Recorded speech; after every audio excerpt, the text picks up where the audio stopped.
Released in 1981, Escape from New York thrusts audiences into a suffocating, dystopian future where Manhattan Island has collapsed into a giant, maximum security prison for all of America's criminals. Burnt-out streets, derelict buildings, and insane feral gangs turn the city, once a global symbol of freedom, into a living hell. Amidst this grim backdrop, Air Force One, carrying the US president, is hijacked by terrorists and deliberately crashed into the heart of the prison city, plunging the entire country into a precarious and desperate situation. With no other options, the government is forced to rely on Snake Plissken, a notorious, one-eyed outlaw and decorated war hero turned criminal with a bloody past. He's given a single, impossible mission. Within 24 hours, he must risk his life to infiltrate the prison city, find and rescue the president, and get out alive. Every step he takes is a confrontation with violence, betrayal, and death lurking around every corner. But behind that grand, gritty story, the making of Escape from New York was its own kind of war, hiding a series of untold and often unbelievable truths. From a crucial scene that had to be hastily shot in the director's cramped and cluttered garage, to a professional wrestler nearly losing his life on set to a real spiked baseball bat. Local newspapers even caused a citywide stir, mistakenly believing a real plane had crashed in the city center, plunging the entire area into chaos and extreme panic. And that's just the tip of the iceberg.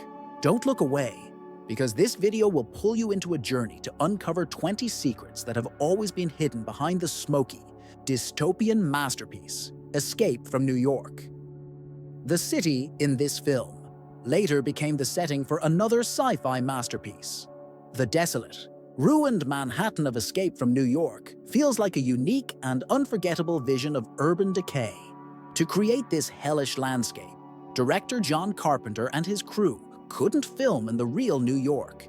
Instead, they built a simulated, futuristic New York using a series of incredibly detailed miniature models. Concrete blocks, desolate avenues, and tiny building facades were painstakingly constructed and then covered in shades of black and gray, bordered with reflective tape to appear as a vast, ghostly, and dead city on film. You thought you were looking at a ruined New York, but in reality, much of what you saw was a tiny, brilliantly crafted world built in a workshop. The most shocking and fascinating part of this story is that after filming wrapped, the expensive and detailed model city was neither destroyed nor discarded. In a move of pure Hollywood thrift, it was taken directly to the set of another legendary sci-fi film, Ridley Scott's Blade Runner, 1982. There, it was given a new coat of neon paint, adorned with dazzling futuristic lights and given a moody cyberpunk vibe, completely transforming it into the iconic, rain-slicked, dystopian Los Angeles of the year 2019, two of the most iconic sci-fi films in history, with two completely different dystopian worlds, share the very same soul, the ruined miniature city that was built for one and repurposed for the other, making cinematic history twice over. A future Hollywood titan quietly colored a desolate Manhattan in 1981, a young man named James Cameron was still a completely unknown name in the film world. He was working for a small, low-budget studio, run by Roger Corman, specializing in practical effects. He was invited by John Carpenter's team to join the visual effects crew for Escape from New York. Cameron's job at the time was that of a matte painter. His task was to paint the giant background canvases that would be used to create the illusion of an abandoned, sprawling New York, with its old, decaying buildings, flickering distant lights, and a palpable, deadly atmosphere. No one on the set that day could have possibly suspected that the young, hard-working artist who was meticulously painting every single window pane and ruined brick wall was the very same man who would, just a few years later, go on to create cinematic titans like The Terminator, Aliens, Titanic, and Avatar. From the dim, smoky backstage of this production, Cameron honed his keen observational skills, his innovative techniques, and his relentless perseverance. Escape from New York became a silent and uncredited but crucial foundation for his groundbreaking and history-making rise in the following decade, a place where he learned the ropes of big-budget filmmaking from the ground up. The ending scene was hastily shot in the director's garage. In the film's script, the character of Maggie, the brave woman who fought alongside Snake, was meant to meet a heroic end. However, after the main production had already wrapped and the sets were being dismantled, John Carpenter was shocked to discover a glaring loophole in his footage. They had filmed her demise, but they had completely forgotten to film a shot of her body, a crucial image that would provide a necessary and emotional conclusion to her character's arc. Time and budget had run out, and there was no way to rebuild the massive Queensboro Bridge set for a single shot. The solution came in a moment of pure, low-budget, guerrilla filmmaking desperation. Carpenter brought a minimalist crew to his own home and set up in his garage. Adrienne Barbeau, his real-life wife at the time and the actress who played Maggie, lay down on the cold, unforgiving concrete floor, playing her own corpse. A single handheld camera panned over her, makeshift lights shone down. And just like that, the crucial and poignant final scene of her character was born in a cramped, ordinary and completely unglamorous space. That single shot, filmed out of sheer necessity, sealed Maggie's fate on screen and opened up a legendary anecdote about John Carpenter's daring and resourceful filmmaking style. The on-screen US president had a secret, fabricated British backstory. The legendary actor Donald Pleasance, already famous worldwide for his terrifying role as Dr. Loomis in Carpenter's own Halloween, took on the crucial role of the kidnapped US president in Escape from New York.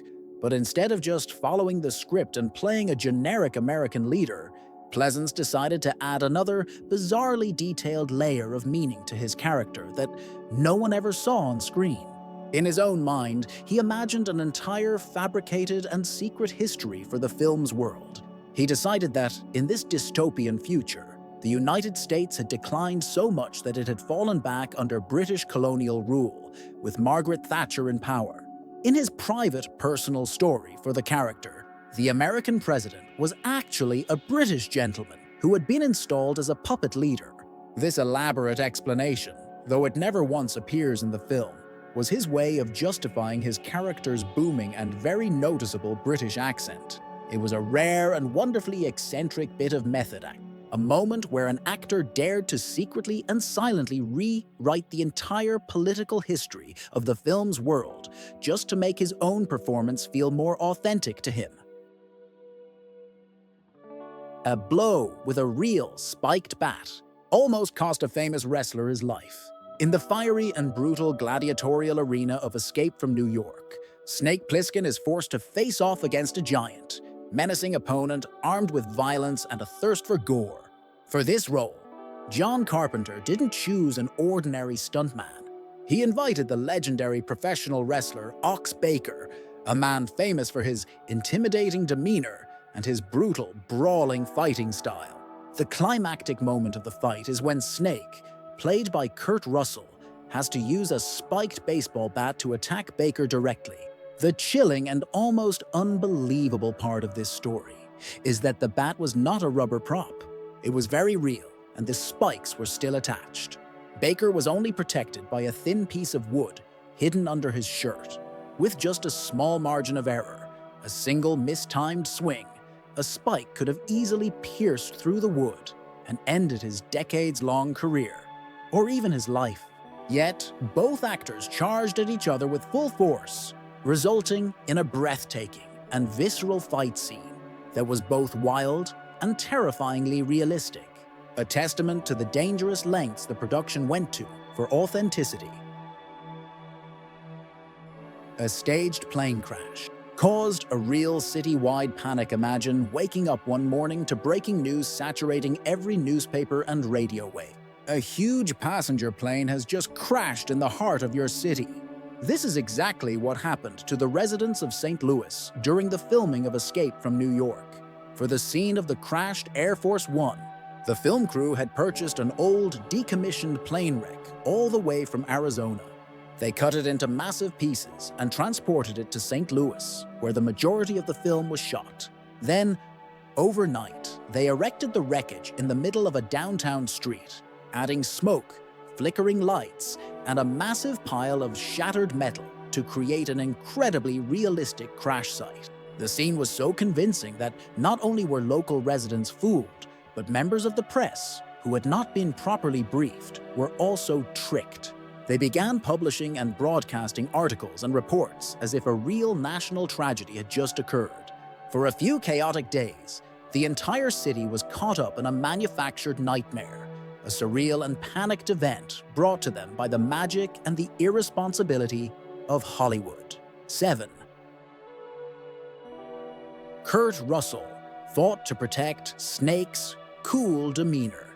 In an early draft of the script, John Carpenter had written a scene where Snake Plissken, after completing his mission, walks up to the president he just rescued, nonchalantly takes a drag from a cigarette, and then flicks the butt directly into the president's face as a final gesture of absolute contempt. On paper, it was a rebellious and shocking punchline. However, upon reading the script, Kurt Russell immediately and strongly objected. For him, that one small detail crossed a line. He felt it turned Snake from a cool, stoic anti-hero into a cheap, cartoonish cowboy, a move that would ruin the mysterious and quietly defiant demeanor that the character represented. Russell fought fiercely for his vision of the character, asserting that Snake didn't need ridiculous, over-the-top actions to express his defiance. It was his silent, sharp gaze, his cynical one-liners, and his slow, predatory gait that instilled a lasting and powerful impression. John Carpenter eventually agreed with his star, removing that detail and preserving Snake's ultimate cool image, a character who was mysterious and defiant, yet never crude or cartoonish. The lead role was almost given to Chuck Norris or Tommy Lee Jones in the early 1980s. Kurt Russell was still strongly associated with the image of a kind, innocent Disney kid, an actor who specialized in light-hearted family films. When John Carpenter, who had worked with him on the TV movie Elvis, nominated him for the lead role of Snake Plissken, a notorious, one-eyed, cynical, and dangerous criminal, the studio executives at Avco Embassy Pictures immediately and forcefully rejected the idea. In the eyes of the producers, the clean-cut Russell could never believably transform into the dark, cold icon the script demanded. Instead, they leaned towards what they considered safer and more obvious choices. Their top contenders were Chuck Norris, a rising and muscular martial arts star, and Tommy Lee Jones, a rugged and intense actor who had already made a strong impression in tough guy roles. But Carpenter was persistent. He believed that only Russell possessed the unique combination of arrogance, charisma, and underlying depth needed to truly embody Snake. After many tense and heated arguments, Carpenter won the battle. When the film was released, all doubts vanished. Russell's performance was a revelation, and Snake Plissken became one of the greatest anti-heroes in cinematic history, a legendary turning point that elevated Russell to A-list action star status for an entire decade. The film is titled New York, but only one scene was actually filmed. Their audiences going to the cinema in 1981 believed they were about to see a gritty, on-location depiction of a ruined Manhattan transformed into a giant prison. However, the entire New York seen in the film was actually a clever illusion, constructed from locations in St. Louis and Los Angeles. A massive fire in 1977 had burned down many neighborhoods in downtown St. Louis, leaving behind miles of scorched, dilapidated, and truly desolate-looking buildings. For the filmmakers, it was a perfect, ready-made set for a dystopian city that required very little additional staging to look like a war zone. The only scene in the entire movie that was actually filmed in the real New York is the brief shot at the very beginning of the film, where the camera pans past the Statue of Liberty on Liberty Island. The rest of it, the dark, dangerous avenues, The iconic Queensboro Bridge, every single location, were all meticulously disguised parts of St. Louis or soundstages in Los Angeles. A film named Escape from New York that hardly set foot in the city was a paradox that both astonished Hollywood and made them admire John Carpenter's daring and resourceful ingenuity. From the very first seconds of the film, you hear a cold, detached female voice echoing over a black screen, describing in a chilling monotone how the once great city of New York has been sealed off and turned into a giant prison. That voice, which immediately evokes a shiver and a sense of dread, was a secret and uncredited cameo by a very familiar face in the world of horror film, Jamie Lee Curtis, the star of Carpenter's own Halloween and the ultimate scream queen. Carpenter invited Curtis to do the voiceover as a silent tribute and a fun inside joke for fans of his work, though she never appears on screen. Her iconic voice is the very first thing that opens the door and leads the audience into the dark and dangerous world of Snake Plissken, a massive bank robbery. Opening scene was completely deleted. Initially, Escape from New York didn't open with Snake Plissken being escorted into the prison system. The original opening was a chaotic and elaborate bank robbery sequence in the middle of a city. Snake and his accomplices are seen storming a bank, guns blazing, with alarms blaring. The scene was designed to immediately establish Snake as a daring and reckless professional criminal. However, during early test screenings of the film, audiences were not enthusiastic about this opening. They found the scene to be cumbersome, drawn out, and that it slowed down the film's overall pace. Instead of adding immediate drama, it actually diluted the audience's attention, and more importantly, made Snake's character less mysterious and intriguing.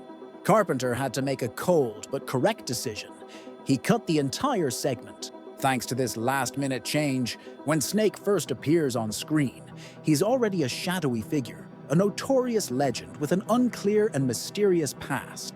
That ambiguity, born from a deleted scene, is what helped turn Snake into an icon from his very first minute on screen.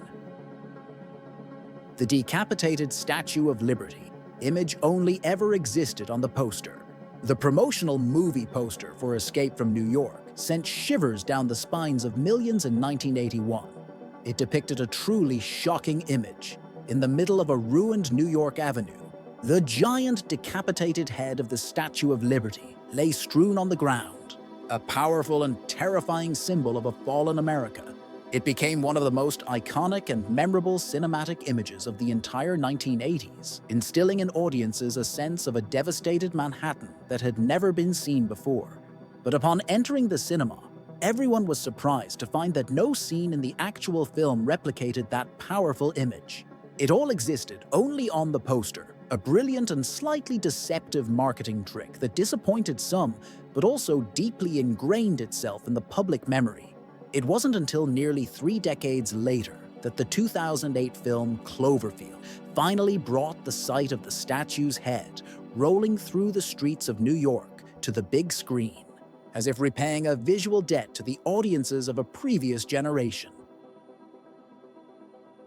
The roaring helicopters on screen were real and inspired the director. In the film, every time a helicopter appears, you feel its menacing presence through the rumbling sound and the dark, imposing shadow it casts on screen.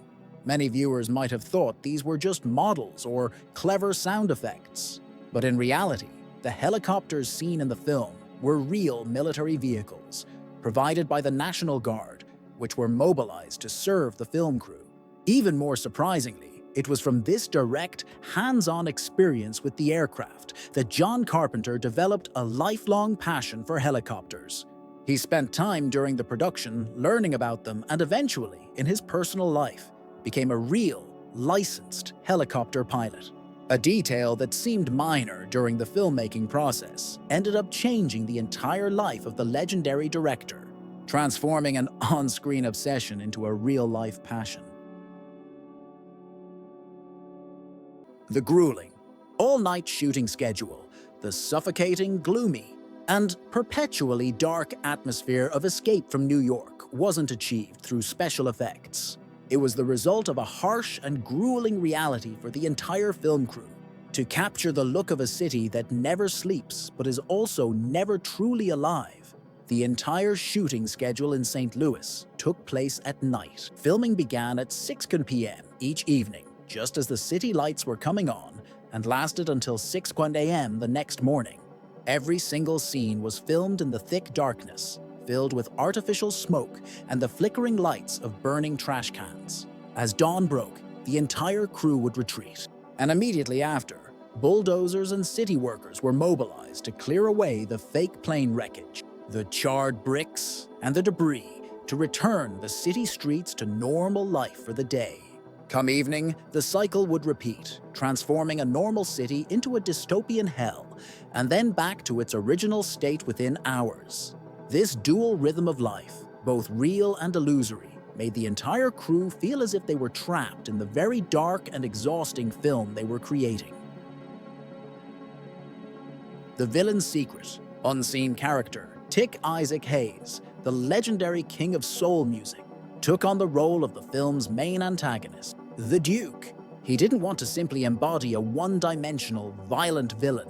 In behind-the-scenes discussions, Hayes proposed adding a small, subtle, nervous tick to his character. His idea was that whenever Duke encountered Snake Plissken, his eyes would twitch slightly, a subtle sign of the underlying instability and perhaps even fear beneath his powerful exterior. He felt that this small detail would be enough to make audiences shiver, finding Duke to be more dangerous and unpredictable. However, when the film was completed and edited, this subtle detail was almost not clearly visible on screen. It only existed as an acting intention, a creative spark from Hayes, but was not made a highlight in the final cut. Nevertheless, that small anecdote still shows how seriously Hayes took his role, wanting to add an extra layer of uneasy personality to the famous antagonist. A Western legend had to film in constant pain after surgery, the great Lee Van Cleef, a name forever associated with spaghetti Western masterpieces like The Good, The Bad, and The Ugly, was invited by John Carpenter to play the crucial role of the police commissioner, Bob Hawke. Hawke is the man who constantly struggles with the balance between his authority and Snake's defiance. But when he stepped onto the set, Van Cleef was in very poor health. He had just undergone a major knee surgery, which made it difficult for him to move. And even standing for long periods was incredibly painful. To make matters worse, the entire shooting schedule took place at night, continuously for many weeks, in the cold and damp. Every scene where Van Cleef had to stand giving orders, walk authoritatively, or turn around with a snarl was, for him, a form of physical torture.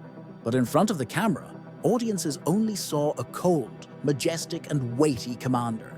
No one knew that behind those stern eyes, the veteran actor was silently enduring excruciating pain to deliver his iconic performance. The son of a real-life president had a cameo in the kidnapping scene.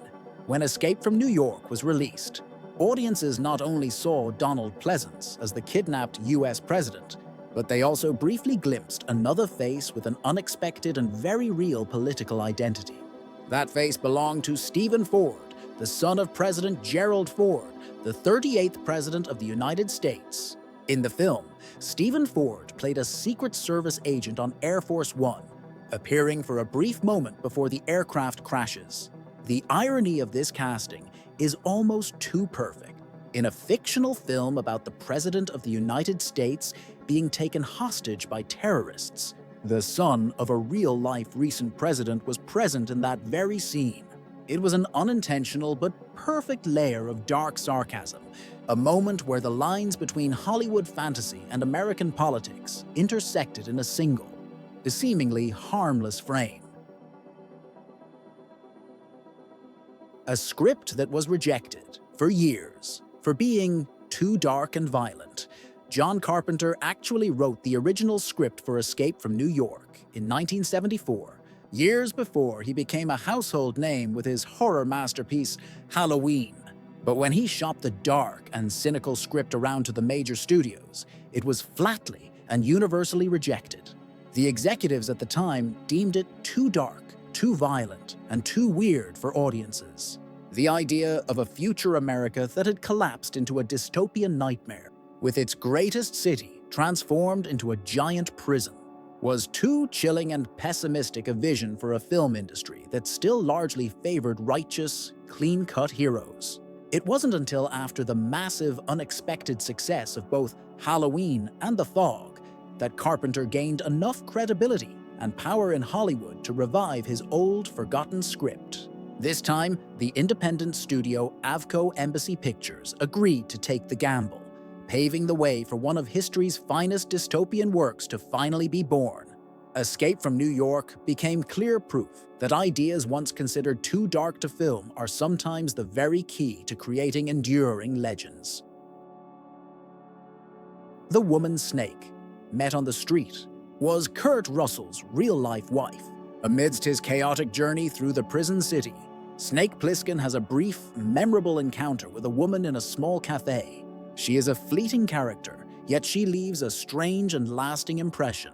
Few people knew at the time that this woman was played by the actress Susan Hobley, who was Kurt Russell's real-life wife at the time. This was also her first acting role after giving birth to their son together, Boston Russell, making the scene even more unique and personal. This quiet blending of the on-screen fiction and the actors' real lives created a strange and subtle feeling for those who knew the secret. Snake, the cold and isolated outlaw, has a fleeting moment of connection with his actual real-life partner. Audiences were completely unaware. But for Russell, perhaps that single, brief moment carried a distinct layer of emotion, a quiet mix between his work and his family life. The immortal character of Snake Plissken was inspired by a real-life gangster. The name Snake Plissken sounds like something straight out of a comic book or a science fiction novel, but John Carpenter actually drew his inspiration from a real-life figure. He has said in interviews that in high school, he once knew a tough character who was a member of a local gang. This individual was nicknamed Snake because he had a large and prominent snake tattoo on his arm. Carpenter recalled that this man exuded a fierce, reckless, and defiant demeanor that was both intimidating and charismatic, and the image of him haunted Carpenter for years afterward. When he sat down to write the script for Escape from New York, he adopted that very nickname for his main character. He then dressed him in a cold leather armor, gave him his iconic eye patch, and infused him with the same cynical, anti-authoritarian spirit. From a real-life defiant individual from his youth, Snake Plissken, the legendary anti-hero, was born on screen, a simple origin story that was transformed into an immortal symbol of cinematic cool. Escape from New York is a powerful testament to John Carpenter's boundless audacity and gritty creativity. The film presents a dystopian world that is both suffocating and completely captivating, immersing audiences from beginning to end. Snake Plissken has become an immortal icon, a character deeply etched into the history of action and sci-fi cinema. More than 4 decades later, the work still retains the raw allure and the potent cultural value of a true masterpiece. If you found this deep dive into the film's chaotic creation fascinating, don't forget to like and share it with your friends. And remember to subscribe so you don't miss the next shocking cinematic secrets.